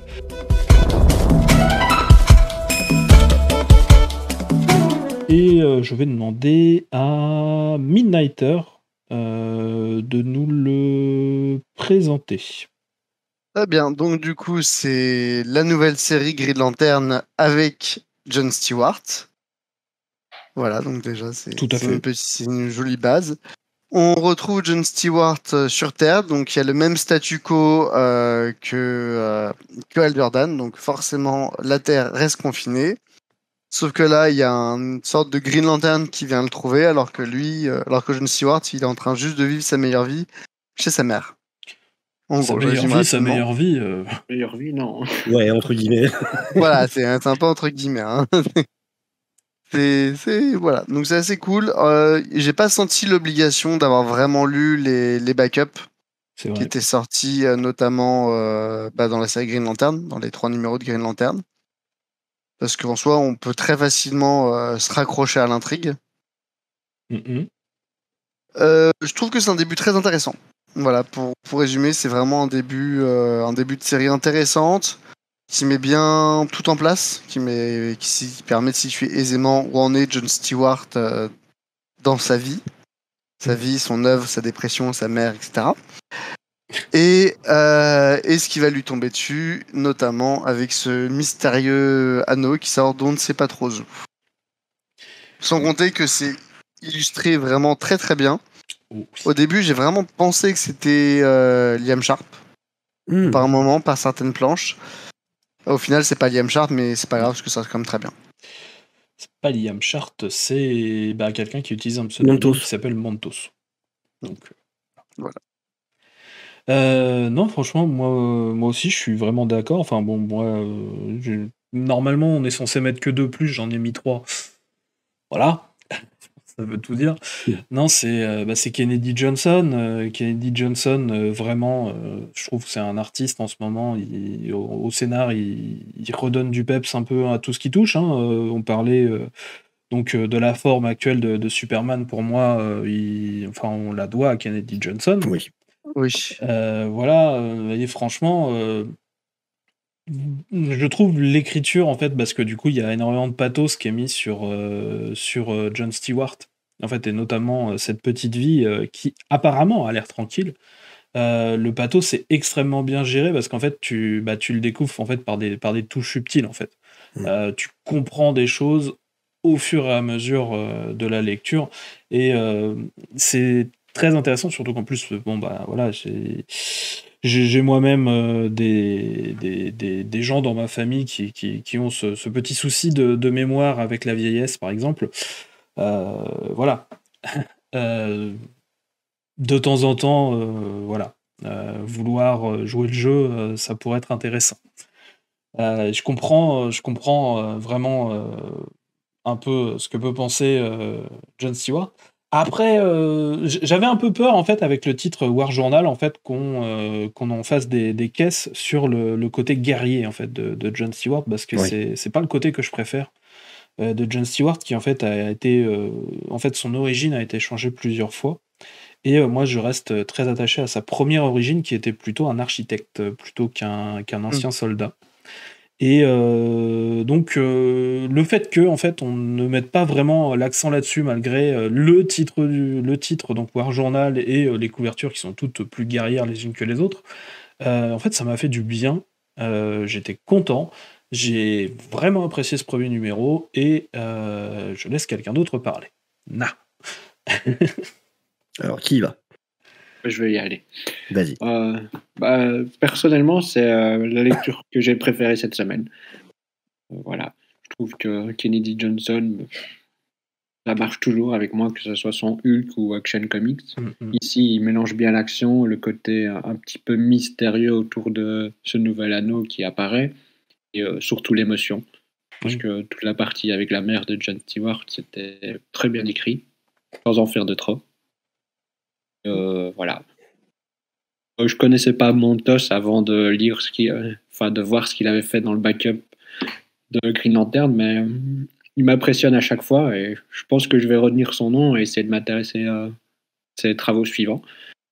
Voilà, je dirais que, juste pour conclure, que quand j'ai terminé ma lecture, je me suis dit, non, c'est déjà fini. Oui. J'avais vraiment envie d'enchaîner avec le suivant. Malheureusement, il faudra attendre un mois. Et de mon côté, de la même manière que Midnighter à Tom King, moi j'ai PKJ, Philip Kennedy Johnson, où clairement, je me souviens, du coup j'avais entendu parler de God à l'époque, et j'avais vu dans une interview un peu avant qu'il reprenne Superman, justement, et je m'étais dit, ce mec, j'aime beaucoup sa façon de parler, de présenter les choses, je sens qu'il va me plaire, et il m'a jamais déçu. Et il m'a jamais déçu depuis. Je trouve ça extraordinaire ce qu'il fait de tous les côtés. C'est quelqu'un qui a une créativité dingue.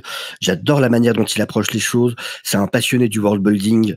La manière dont il va caractériser les personnages, leur donner une voix, leur donner un background, une profondeur, c'est exceptionnel. Et je suis complètement d'accord avec ce que tu disais, SN. Je suis comme toi là-dessus. Ça m'énerve à chaque fois quand on laisse complètement de côté son côté architecte. Je trouve que c'est tellement dommage parce que chaque Green Lantern a sa spécificité qui va jouer sur ses constructs, justement. Et lui, Jon Stewart, pour moi, c'est justement celui qui a les constructs les plus complexes à cause de ce passé d'architecte. Et c'est ce qui lui permet justement de faire des choses que les autres ne pourraient pas imaginer. De la même manière que Kyle Rayner, lui, c'est l'artiste. Et du coup, ça va être la même chose, mais différemment. Et non, toute la partie avec sa mère, j'ai trouvé ça hyper intéressant. Ça nous tisse des grosses choses à venir. Enfin, là, on a vraiment le personnage où il en est psychologiquement, dans son contexte. Voilà ce qui se passe. Et on a en même temps ce grand danger qui approche. Et ouais, pareil, j'ai passé un super bon moment. Un très, très... Enfin, ça, pour moi, c'est ce que j'aime. C'est du comics que j'aime, vraiment, où je m'intéresse au personnage, où il arrive à me toucher, il arrive à... Et c'est cool, vraiment. Et effectivement, Montos, très bon boulot. Très, très bon boulot. Donc, non, franchement, que du bon à dire sur celui-là. Tout à fait. Donc voilà, vraiment un titre qu'on vous recommande. Voilà. Donc on va passer à la suite, et on va passer donc au numéro 5 de The Vigil.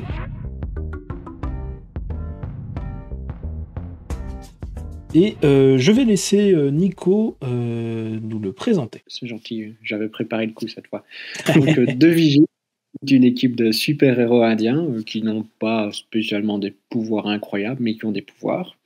Donc, c'est une équipe qui agit en secret pour détruire des objets qui ont une puissance un petit peu trop importante selon eux. Dans le premier numéro, l'équipe est obligée d'accueillir une personne qui vient un peu pour les surveiller. C'est le point d'entrée pour les lecteurs. Pas très subtil, mais voilà, ça fait l'affaire. Et chaque épisode se focalise sur un personnage qui nous permet de connaître son background. Donc, depuis le début, on sent que le chef d'équipe, un scientifique d'un certain âge, cache beaucoup de choses. Et je vous résume pas l'épisode 5 parce que l'épisode 5, c'est quand le scientifique nous apprend tout ce qu'il cachait. Donc, voilà. Personnellement, j'aime beaucoup The Vigil. C'est assez classique dans ce qu'elle raconte. Mais Ramvi, étant Ramvi, il a beaucoup de talent et donc ça se lit tout seul. Mais le titre a quand même un point faible, ce qui sont les dessins. Autant les 3 premiers épisodes, c'était bien. C'était assez classique pour du dessin de comics. Mais je trouve que déjà dans le 4e, ça avait baissé de niveau. Et cette issue numéro 5, c'est encore plus voyant parce qu'il y a 2 dessinateurs. Il y en a un qui dessine très bien lors des flashbacks au début. Bizarrement, il dessine le flashback au début et en même temps la fin qui se déroule dans le présent, ce qui n'est pas très logique. Et on a un second dessinateur, malheureusement je ne saurais pas vous dire le nom, je n'ai pas retenu, qui dessine les flashbacks qui se déroulent dans le passé et qui sont racontés par les scientifiques. Et là, j'ai trouvé ça très brouillon. Par contre, ce que j'aime bien, c'est que la série fait l'effort de prendre des dessinateurs qui sont d'origine indienne. Ça, il faut souligner l'initiative. Donc voilà, c'est un titre que je recommande pour son scénario plus que pour son dessin. Ouais, je pense que je suis assez d'accord avec ça aussi. J'ai les noms des dessinateurs, mais c'est vrai que je sais pas lequel a fait quoi, malheureusement. Donc je pourrais pas te dire lequel non plus a le truc, quoi. Je peux Et ça, malheureusement, ils n'ont pas fait l'effort de mettre qui dessinait quoi. Donc les dessinateurs, c'est Sid Kotian et Dev Pramanik. Donc voilà, voilà, mais je sais pas du coup lequel a fait quoi. Mais je te rejoins sur le côté scénario, c'est très très bien. Quand même au dessin, je trouve il y a une certaine force dans le regard, en tout cas qui est donné à un certain personnage qui je trouve est assez fort. Et qui te marque de suite. Et j'ai bien aimé ce numéro 5. Toutes les concepts qui sont explorés là-dedans, ils sont un peu dingues en fait. Ça fait très grande Morrison, je trouvais, dans les concepts. Ouais, c'est très Doom Patrol. Ouais. Aussi. Ouais. Et c'est vachement intéressant, et de mélanger ça avec des agences un peu gouvernementales, un peu à la Checkmate, et bien en fait c'est vraiment pas mal. Donc voilà, moi j'attends de voir comment ça va se finir, puisque on s'approche plus ou moins de la fin pour cette série, et je suis assez enthousiaste. Et toi, mon cher Soufiane? Alors moi, déjà Ramvi, il faut savoir, c'est un de mes chouchous, très clairement. J'avais eu la chance même de l'interviewer pour ma chaîne.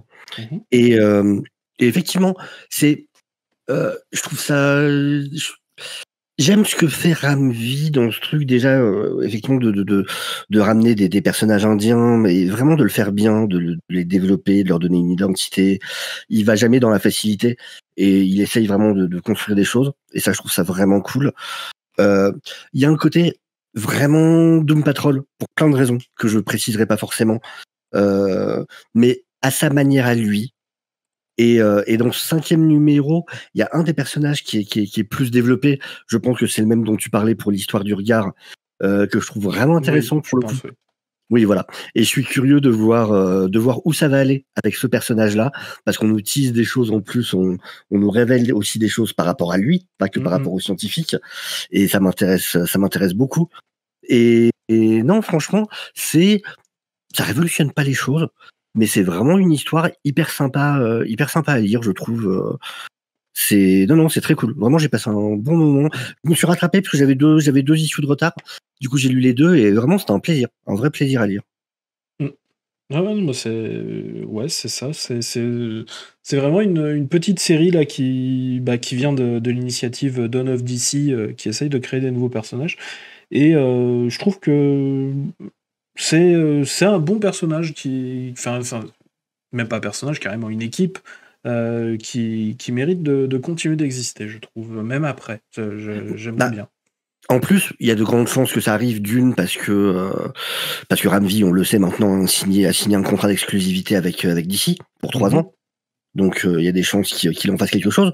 Mais en plus, ce que je disais tout à l'heure, ça veut dire que dans cette issue, un truc qui est intéressant aussi, c'est qu'on nous tease des choses par rapport à Supercorp. Oui, un petit peu, ouais. Donc on voit que des choses se croisent. Donc à voir ce que ça va donner. Mais c'est intéressant ce côté-là aussi.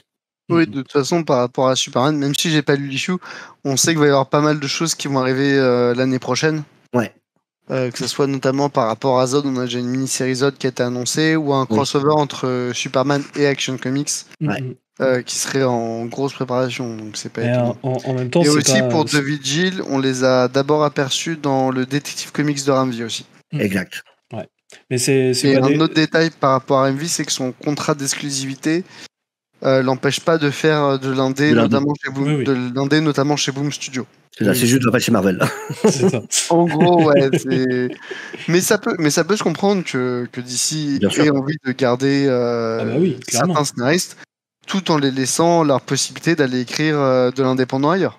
Bien sûr. De toute façon, ce serait se tirer une balle dans le pied actuellement que de les empêcher d'aller vers l'indé. Non, franchement, vachement cool. Et donc, je voulais dire, oui, ça me semble tout à fait logique de faire plein de crossovers avec Superman, qui est plus ou moins le perso avec le plus de vitalité en ce moment, quoi. Ouais. Et ça fait plaisir de voir Sup dans ce rôle. Donc là, on va passer dans ce que j'appelle la parenthèse SN, puisque les 3 prochains titres, il n'y a que moi qui les ai lus.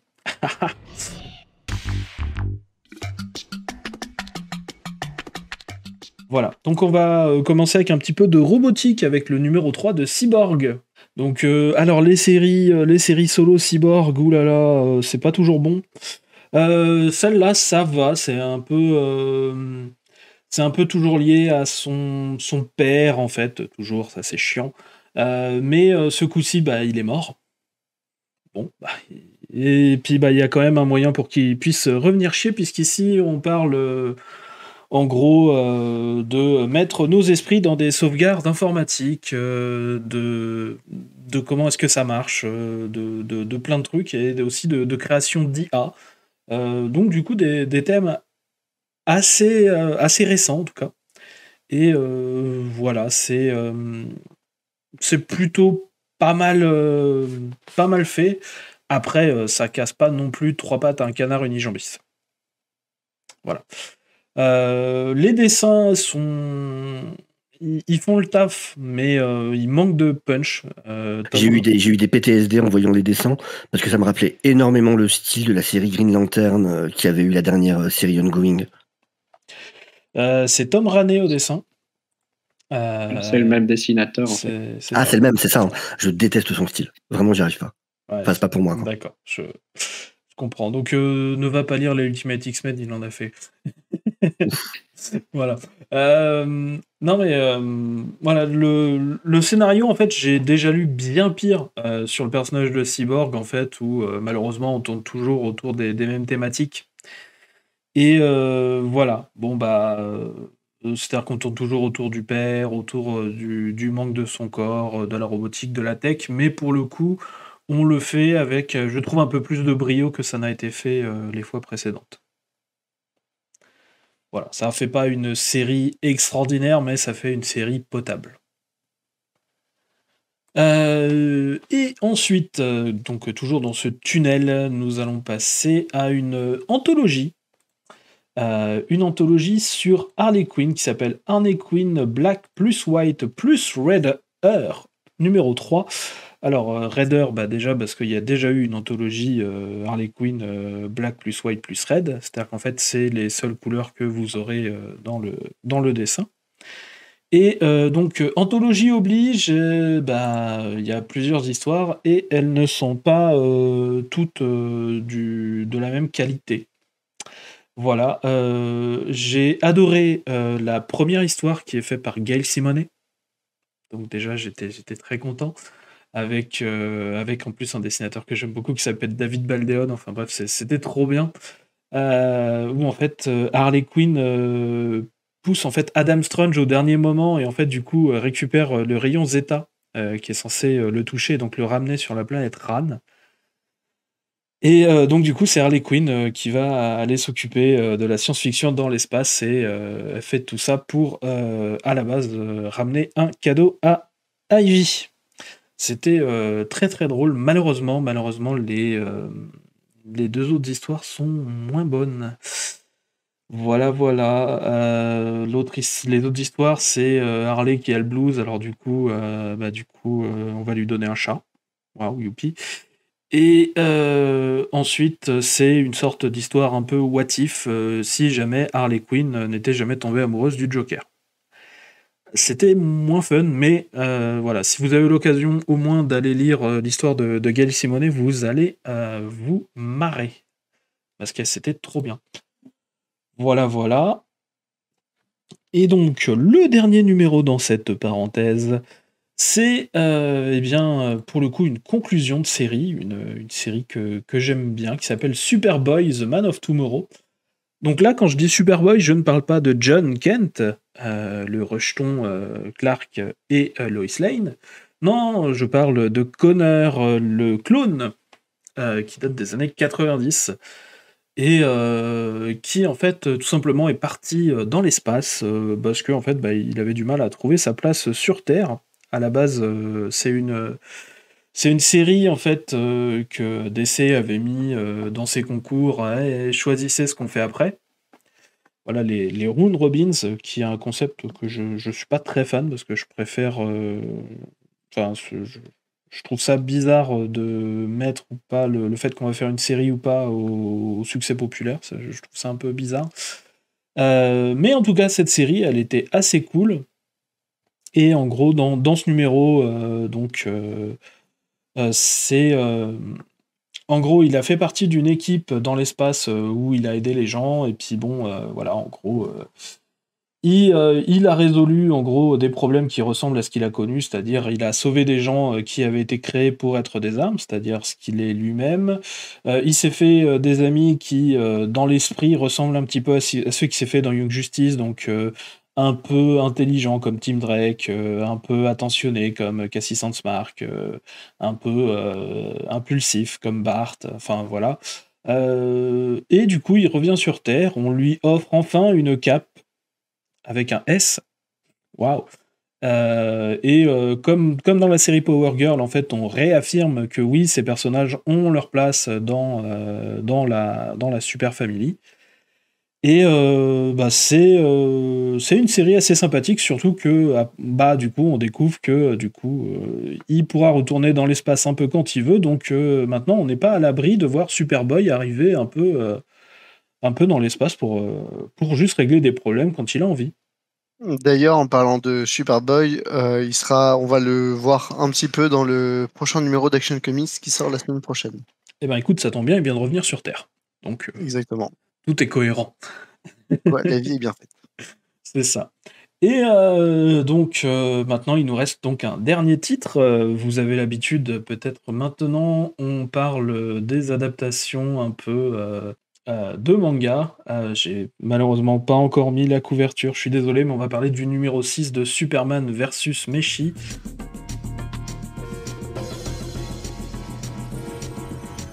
Le plus grand titre de la semaine, bien évidemment. Voilà, tout à fait. Et ben justement, ça tombe bien. Sofiane, c'était à toi que je voulais demander de faire le résumé parce que j'ai trop parlé déjà.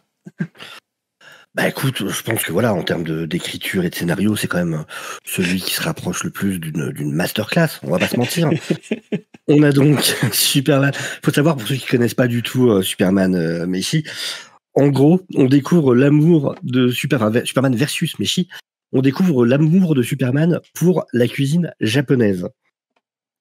Ça donne vraiment l'impression d'un de ces titres, ce qui arrive régulièrement, quand il y a des espèces de titres publicitaires comme ça, Oui. comme il y a pu en avoir. On dirait vraiment ça, mais non. C'est vraiment un vrai titre, en fait, ce qui est très étrange. Et dans ce numéro-là, encore une fois, Superman se rend au Japon pour manger, tout simplement. Sauf que dans le restaurant où il va tomber sur sur un collègue de la Justice League. Il s'agit donc de Aquaman. Et il va comprendre qu'Aquaman est là, parce qu'il entend un type parler, il se rend compte que c'est Aquaman qui parle à ses sushis, en fait. Et il parle aux poissons. C'est ça, et même les poissons en tranches, même les poissons découpés. Voilà, ouais, c'est... Qui en plus, on la moquerie facile, hein, on va la prendre, les poissons découpés. Et ça n'a aucun sens, c'est génial, je suis fan. Je suis absolument fan. C'est une usine à mème, ce titre.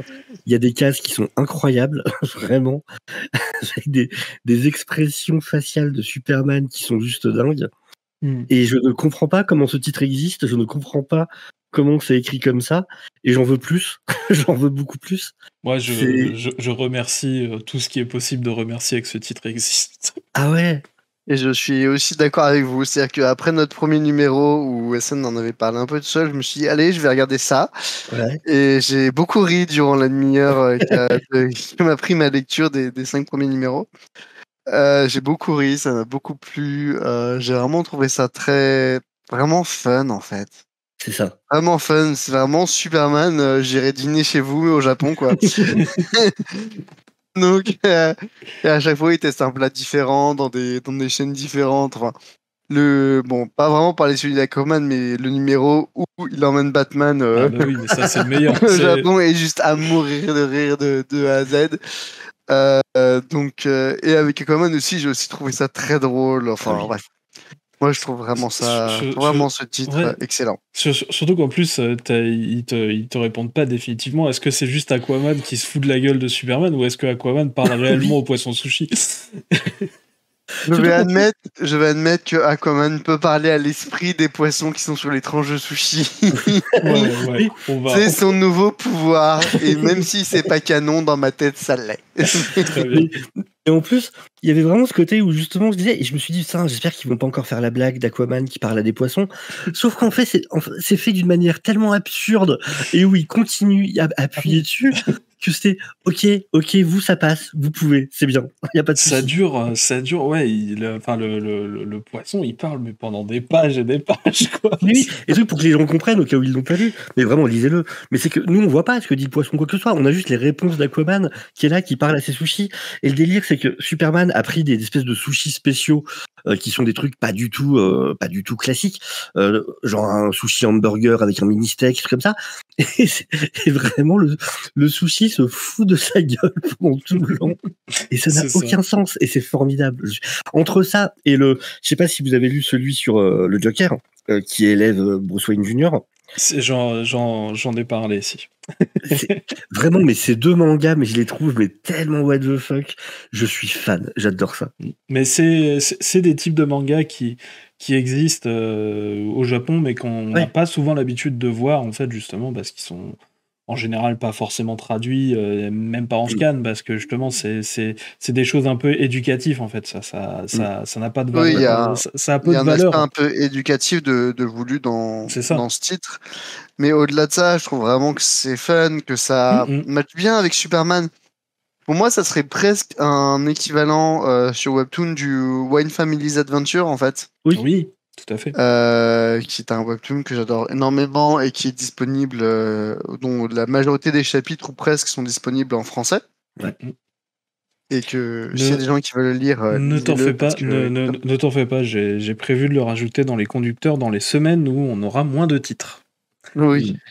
Voilà, parce que ça reste vraiment un titre vraiment feel good. Il y a vraiment c'est vraiment un titre une fois de plus good vibes en fait, et c'est cool. Enfin. Une fois de plus, c'est un truc totalement absurde et ça marche. Et que ce soit clair, dans mon headcanon à moi, c'est canon, cette histoire. C'est ce qui se passe entre les aventures qu'on voit dans les comics. Oui, bien sûr. Ah oui. Bien sûr. Non, mais de toute façon, pour moi, c'est absolument logique que Superman... Enfin, je veux dire, quand on est Superman et qu'on a 45 minutes de pause pour aller déjeuner, en plus, et qu'on vole à la vitesse presque supérieure à celle de la lumière, on puisse aller se permettre une pause déjeuner à l'autre bout de la Terre.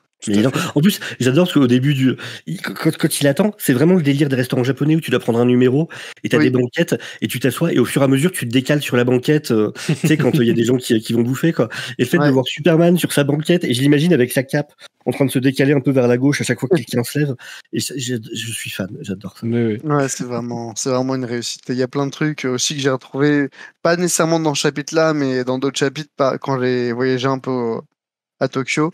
J'ai vraiment trouvé ça très cool. Donc gros coup de cœur. Tout à fait, c'est vachement bien. Comme ça. Voilà. Et merci encore d'avoir fait cet épisode, parce que je vais essayer de le conclure parce que il est déjà un peu long. Voilà. Je rappelle juste donc que sur les comics.fr, on a parlé de plein de petites choses ces derniers temps. On a parlé de Poison Infinite, le tome 1, de Freebooters et Young Gods de Barry Windsor Smith, de La Sorcière Rouge, le tome 1, de Lodger, de Star Wars et de Friday. Voilà, donc si jamais ça vous intéresse, n'hésitez pas à aller sur le site descomics.fr pour aller lire tout ça. Et puis quant à Sofiane et moi, donc on continue à faire aussi nos shows sur nos chaînes YouTube respectives.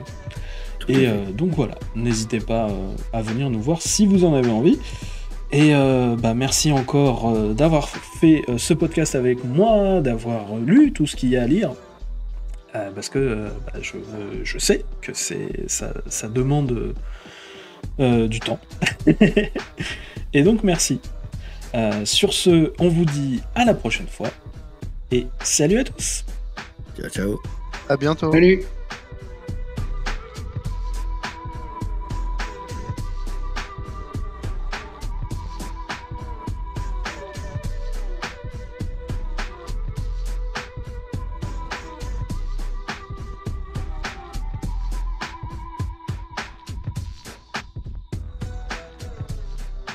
Des tentacules.